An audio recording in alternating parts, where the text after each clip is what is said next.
বাংলাদেশের জাতীয় পশু রয়্যাল বেঙ্গল টাইগার সুন্দরবনের রাজা। শুধু নামই রাজকীয় নয়, এর চলাফেরা ও ভাবভঙ্গিতেও রয়েছে রাজকীয় অভিজাত্য। সুন্দরবনের রাজা যখন গর্জন করে তখন কেঁপে ওঠে সমস্ত বন। এর গর্জন শোনা যায় প্রায় 2 মাইল দূর থেকে। অন্য বাঘকে নিজের এলাকায় জানান দিতে এভাবে জোরে গর্জন করে বাঘ। কিন্তু কিভাবে সুন্দরবনের এই রাজা এত জোরে গর্জন করে? এই প্রশ্নের উত্তর রয়েছে বাঘের ভোকাল কর্ড বা স্বরতন্ত্রীতে।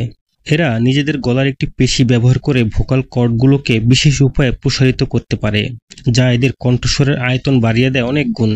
ফলে এই গর্জনের শব্দতরঙ্গ বায়ুতে কম্পন তৈরি করে, ছড়িয়ে পড়ে দূর দূরান্তে।